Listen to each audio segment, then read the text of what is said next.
KSRTC-യിൽ CA2 വീണ്ടും സമരത്തിന്. ശമ്പളം ഗഡുക്കളായി നൽകാനുള്ള നീക്കത്തിനെതിരെയാണ് സമരം. നാളെ ചീഫ് ഓഫീസിന് മുന്നിൽ ധർണ നടത്തും. തിരുവനന്തപുരം മുതൽ കാസർഗോഡ് വരെയുള്ള ജീവനക്കാർ സമരത്തിൽ പങ്കെടുക്കുമെന്ന് CA2 നേതാക്കൾ പറഞ്ഞു. മുമ്പിൽ ഇതുപോലുള്ള കൊഞ്ഞനം കുത്തുന്ന രീതി കാണിച്ചാൽ ക്ഷമയ്ക്കൊരു പരിധിയുണ്ട്. ഇതിനിടെ ഇപ്പോൾ ചില പ്രഖ്യാപനം ഈ അടുത്ത കാലത്ത് വന്നത്, അതാണ് വിവാദമായി വന്നത്. ടാർഗറ്റ് ഫുൾഫിൽ ചെയ്യുന്നവർക്ക്, അച്ചീവ് ചെയ്യുന്നവർക്ക് മാത്രം 5-ാം തീയതി ശമ്പളം. ആരാ ടാർഗറ്റ് നിശ്ചയിക്കുക?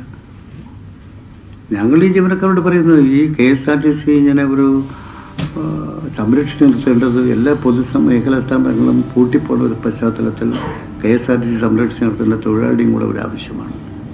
മറ്റെങ്ങുമില്ലാത്ത ടാർഗറ്റ് ഇവിടെ കൊണ്ടുവച്ചിട്ട് ഇവിടെ നടപ്പാക്കണമെന്ന് പറഞ്ഞാൽ അതൊന്നും സമ്മതിച്ചു കൊടുക്കാൻ സാധിക്കുന്നതല്ല. ശമ്പളം കെടുക്കലായി,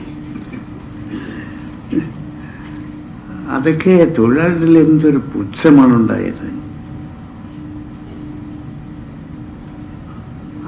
അവസാനം പിന്നെ വകുപ്പ് മന്ത്രി അത് പിൻവലിച്ചു. അത് ഞാൻ പറഞ്ഞതല്ല, മാനേജ്മെന്റ് പറഞ്ഞതാണ്, എനിക്ക് ഉത്തരവാദിത്വമില്ല.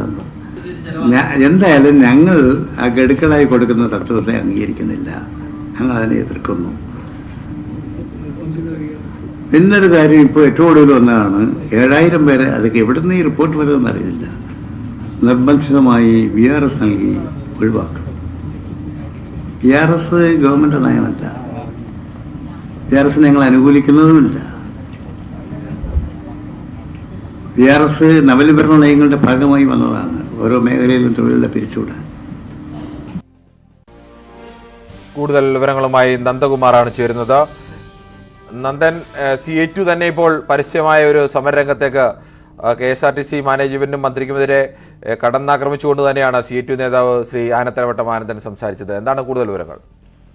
തീർച്ചയായും കിരൺ, പ്രത്യേകിച്ച് KSRTC മാനേജ്മെന്റ് നടത്തുന്ന പരിഷ്കാരങ്ങൾക്കെതിരെ രൂക്ഷമായിട്ടാണ് CA2 വിമർശനം ഉന്നയിച്ചിരിക്കുന്നത്. ഏറ്റവും പ്രധാനപ്പെട്ട ഒരു കാര്യം, പരിഷ്കാരങ്ങൾ ഒന്നും തന്നെ, പ്രത്യേകിച്ച് KSRTC ഈ കഴിഞ്ഞ കാലയളവിൽ നടത്തുന്ന പരിഷ്കാരങ്ങൾ ഒന്നും തന്നെ അംഗീകരിക്കില്ല എന്ന നിലപാടിലാണ് CA2 ഉള്ളത്. അതുകൊണ്ട് തന്നെ വകുപ്പ് മന്ത്രിയെയും CMDയെയും അടക്കമുള്ള CMD ബിജു പ്രഭാകർ അടക്കമുള്ളവരുടെ അവരൊക്കെ തന്നെ രൂക്ഷമായി തന്നെയാണ് ഇപ്പോൾ CA2 വിമർശിച്ചിരിക്കുന്നത്. പ്രത്യേകിച്ച് വാക്കുപാലിക്കാൻ കഴിയാത്ത വകുപ്പ് മന്ത്രിയാണ് KSRTC ഗതാഗത വകുപ്പ് ഭരിക്കുന്നതെന്നും CA2 സംസ്ഥാന പ്രസിഡന്റ് ആനത്തലവട്ടം ആനന്ദൻ പറയുകയും ചെയ്തു. അത് മാത്രമല്ല, ശമ്പളം ഗഡുക്കളായി നൽകാമെന്ന വ്യവസ്ഥ അംഗീകരിക്കില്ല എന്നും സമരം ശക്തമാക്കുമെന്നും നേതാക്കൾ പറയുകയും ചെയ്തു. നാളെ ചീഫ് ഓഫീസിന് മുന്നിൽ ധർണ സംഘടിപ്പിക്കുകയാണ്. രാവിലെ മുതൽ ഉച്ചവരെയാണ് ഈ ഒരു ധർണയുള്ളത്.